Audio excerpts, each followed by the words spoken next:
Railway ಹೋರಾಟ ಸಮಿತಿಯ ಅಧ್ಯಕ್ಷ ಕುತುಬುದ್ದೀನ್ ಕಾಜಿ ಅವರು ನಿನ್ನೆ ಗೋಕಾಕದಲ್ಲಿ ಸಚಿವ ಸತೀಶ್ ಜಾರಕಿಹೊಳಿ ಅವರಿಗೆ ಕುಡ್ಚಿ ಬಾಗಲಕೋಟ್ ರೈಲ್ವೆ ಕಾಮಗಾರಿ ವಿಳಂಬ ಕುರಿತಂತೆ ಮಾಹಿತಿ ನೀಡಿದರು. ಕೂಡಲೇ ಕಾರ್ಯ ಪ್ರಾರಂಭಿಸುವಂತೆ ಅಧಿಕಾರಿಗಳಿಗೆ ಒತ್ತಡ ಹೇರಲು ಮನವಿ ಮಾಡಿದರು.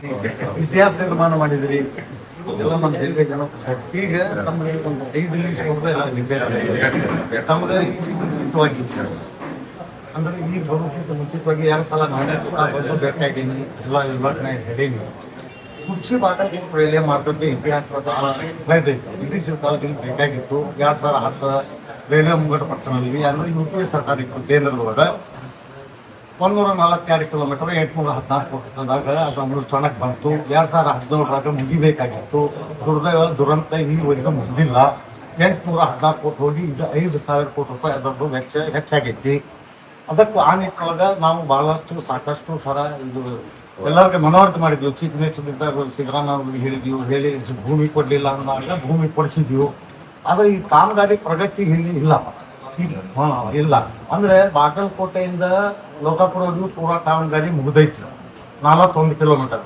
ಆಮೇಲೆ 21 ಕಿಲೋಮೀಟರ್ ಯಾದವಾಡಕ್ಕೆ 208 ಕೋಟಿ ರೂಪಾಯಿಗಳು ಟೆಂಡರ್ ಅಲಾಟ್ ಆಗೈತಿ. ಕೆಲಸನೂ ನಡೆದೈತಿ.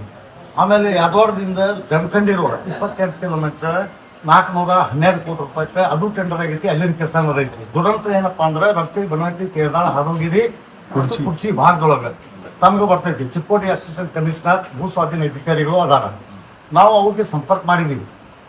ಅವರು ಇಲ್ಲ ನಾವು ಎಲ್ಲ ಭೂಮಿ ರಾಜ್ಯ ಸರ್ಕಾರದಿಂದ ಏನು ಕೊಡಬೇಕಾಗಿತ್ತು 50-50 ಅನುಪಾತದಲ್ಲಿ ನಾವು ಭರಿಸ್ಕೊಳ್ತೀವಿ ಅಂತ ಅವ್ರು ಹೇಳ್ತಾರೆ.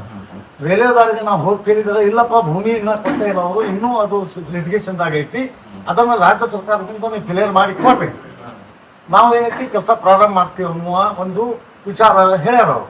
ಸಾಕಷ್ಟು ನಾವು ಹೋರಾಟ ಮಾಡಿದ್ರು ಕೂಡ ಅವರು ಅವ್ರ ಮೇಲೆ ಹಾಕಾಕ್ತಾರೆ. ಅದಕ್ಕೆ ದಯವಿಟ್ಟು ತಾವು ಇದಕ್ಕೆ ಹೆಚ್ಚಿನ ಇಚ್ಛಾಶಕ್ತಿಯನ್ನು ತೋರಬೇಕು.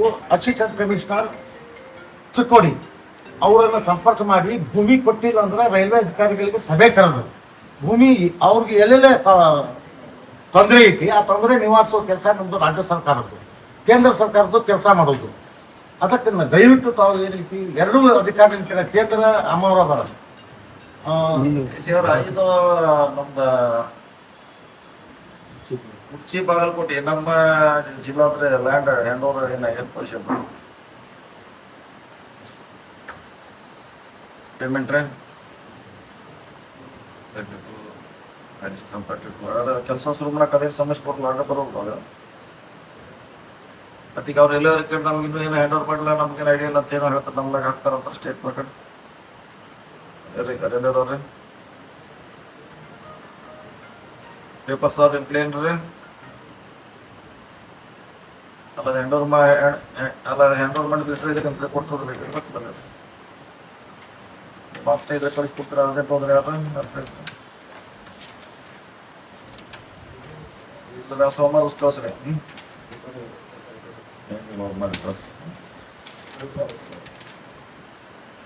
ಇಲ್ಲ ಟೋಟಲ್ ನಮ್ಮ ಡಿಸ್ಟಿಕ್ ಎಲ್ಲ ಎಷ್ಟು ಬಂತು ಅಷ್ಟೆಲ್ಲ ನಮ್ಮ ಡಿಸ್ಟಿಕ್ ಬೆಳಗಾವಿ ಡಿಸ್ಟಿಕ್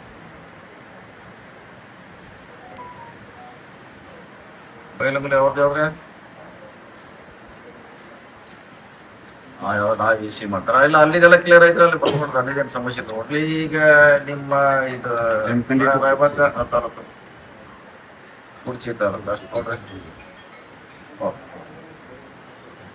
ಸಭೆಯದು ಸರ್ಕಾರದ ಸೂಚನೆ ಪ್ರಕಾರ ಯಾವಾಗ ಅದು ಅನುಷ್ಠಾನಕ್ಕೆ ಬಂತು, ಯಾವಾಗ ಮುಗಿಬೇಕಾಗಿತ್ತು 142 ಕಿಲೋಮೀಟರ್ಸ್ ಇಯರ್ಲಿ ಎಷ್ಟೆಷ್ಟು ಮುಗಿಬೇಕನ್ನೋದು ಡೀಟೇಲ್ಸ್ ಐತೆ ಸರ್. ಇದರ ಪ್ರಕಾರ ಇವು ತಪ್ಪಿದ್ರು. ಕೇಂದ್ರ ಸರ್ಕಾರದವರು ಅಲೈನ್ಮೆಂಟ್ ಚೇಂಜ್ ಮಾಡಿದ್ರು, ಕಜ್ಜಿಡೋಣಿಯಿಂದ ಮಾಡಿ ಅದು ಹಾಳು ಮಾಡಿಬಿಟ್ರು. ಈಗ ಲೇಟ್ ಆಗಿದ್ದಕ್ಕೆ 4,000 ಕೋಟಿ ರಾಜ್ಯ ಸರ್ಕಾರ ಹೆಚ್ಚಿನ ಹಣವನ್ನು ಭರಿಸಬೇಕಾಗೈತಿ. ಈಗ ಇದನ್ನು ಹೋತ್ರಿ ಸರ್. ಈಗ ನೆಕ್ಸ್ಟ್ ಇಲ್ಲಿಂದ ಸ್ಟಾರ್ಟ್ ಆಯ್ತು ಸರ್ ಬಾಗಲಕೋಟೆಯಿಂದ. ಈಗ ಲೋಕಾಪುರವಾಗಿ ಪೂರ್ಣ ಆಗೈತಿ, ಅಂದ್ರೆ ಟ್ರೈನ್ ಓಡಾಕ ಯಾವುದೇ ರೀತಿಯ ತೊಂದರೆ ಇಲ್ಲ. ಆದರೆ ಇಲ್ಲಿಂದ ಇಲ್ಲಿಗೆ ಬರ್ಬೇಕಂದ್ರೆ 1000 crores ಖರ್ಚು ಮಾಡ್ಯಾರ.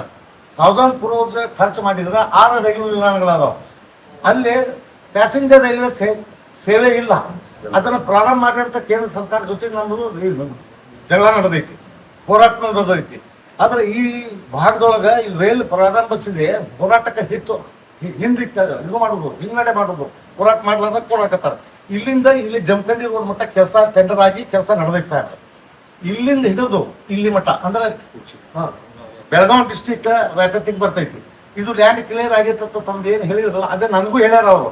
ಆದ್ರೆ ರೈಲ್ವೆದವ್ರಿಗೆ ಮೀಟಿಂಗ್ ಕರೆದು ಸಮಕ್ಷಮ ಒಂದು ರೌಂಡ್ ಟೇಬಲ್ ಮೀಟಿಂಗ್ ಆಗ್ತಂದ್ರೆ ಯಾರು ಕೊಟ್ಟಾರ ಯಾರು ಕೊಡ್ಬೇಕು ಅನ್ನೋದು ಸ್ಪಷ್ಟ ಆಗತ್ತೆ.